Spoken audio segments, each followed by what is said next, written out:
algún reto intercultural en el ámbito de lo social y lo jurídico, en el ámbito de los derechos humanos, la idea de democracia, etcétera, etcétera. Y yo acho que es fundamental hacerlo desde el reconocimiento de la diferencia y la igualdad en la diversidad. Lo que el zapatismo en México dice es un mundo donde quepan muchos mundos, cada uno a su propio modo. Hay que articular y defender estados plurinacionales. El ejemplo hoy en día del nuevo constitucionalismo latinoamericano, con sus cosas positivas y negativas, es un reto para analizar a las propias concepciones sobre las constituciones dirigentes. Es necesario implementar una pedagogía intercultural y en el campo del derecho constitucional implementar hermenéuticas pluritópicas. Tercer lugar, es urgente y necesario también explicitar el lugar desde donde cada uno y cada una nos comprometemos. Hoy en día la Tierra tiene peligros ontológicos: desigualdad, degradación medioambiental, destrucción de la tierra, terrorismo internacional, tráfico de droga, armas, tráfico de personas. Las nuevas tecnologías provocan un riesgo que peligra el planeta. Esquecemos que las propias relaciones humanas, mediadas por instituciones como el derecho, pueden construirse desde lógicas de dominación e imperio y lógicas de emancipación y libertación. Como profesionales, pesquisadores y teóricos y prácticos del derecho, tenemos que saber si contribuimos a construir un derecho que implementa lógicas de dominación e imperio o lógicas de emancipación y libertación. Si nos comportamos con los demás como sujetos y tratamos a los demás como sujetos, o los despreciamos y comportamos con ellos como objetos, como gente insignificante. Hay que criticar permanentemente cualquier proceso donde se genera discriminación, exploración, marginación y cualquier proceso donde se generan fetiches. Es decir, cuando nuestras propias producciones humanas, capital, dinero, mercado, Estado, los propios valores como la libertad e igualdad son superiores a la propia condición humana. No. Las instituciones tienen que estar en función de nosotros, no en función de las instituciones. Un compromiso con lo humano, un compromiso para recuperar la capacidad de compartir además el sufrimiento de la gente. Es lo que Elio Gallardo fala de una fe antropológica donde el ser humano debe tener la capacidad en todo lugar y en todo momento de dotar de sentido a la realidad. En la familia, en la escuela, en el trabajo, en el parque, en la iglesia, en cualquier sitio. Hay que confrontar un analfabetismo efectivo que en cultura de derechos humanos hoy existe. Después hablaré un poco de ello. De cierta forma, hay que reivindicar un derecho más afectivo, perchino a las necesidades y a las corporalidades humanas. Es lo que el pensamiento de la libertación fala de un imperativo categórico de la victimización.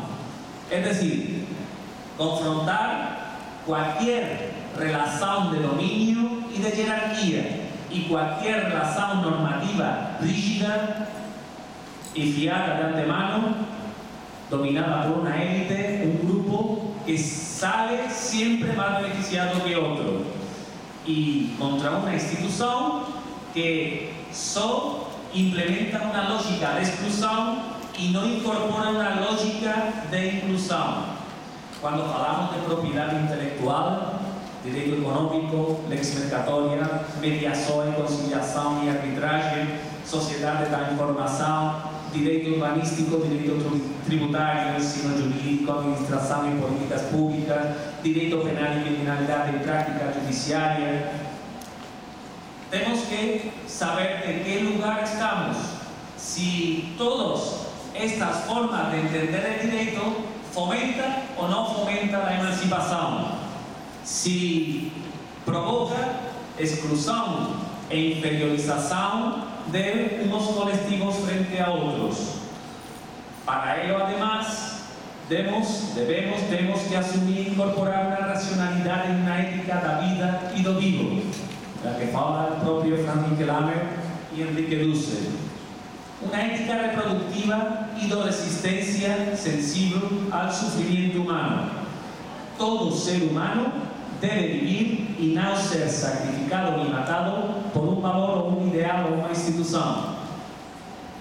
Sin naturaleza no sobrevive, mas cuando el ser humano se respete uno al otro, también respetará la naturaleza. Se trata de una especie de biocentrismo antropológico. Y las culturas indígenas y ancestrales tienen mucho que enseñarnos en ese sentido.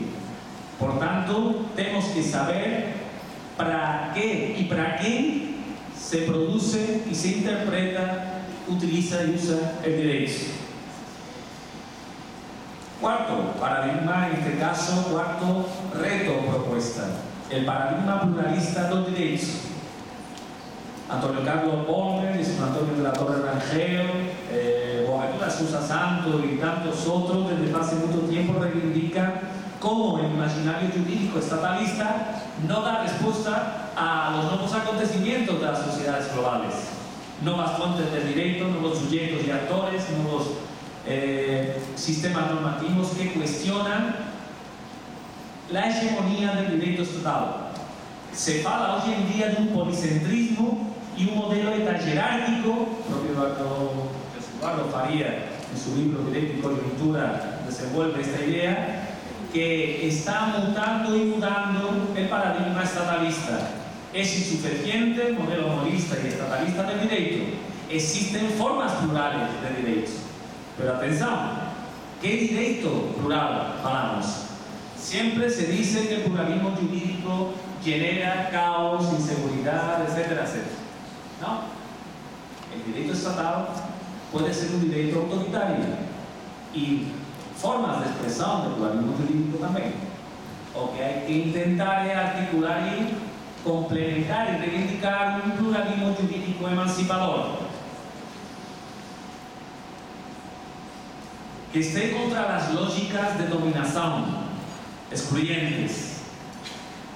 Finalmente, voy a centrar en una propuesta de un pensamiento complejo en el campo de los derechos humanos, como elemento transversal de todos los temas que he hablado anteriormente. También, cuando hablamos de derechos humanos, utilizamos un concepto simplista, estreito, reducido, los derechos humanos.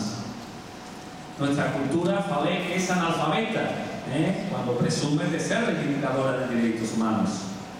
Curiosamente, si olhamos y observamos, los derechos humanos existen desde el imaginario jurídico cuando se violan. Son post-violatorios.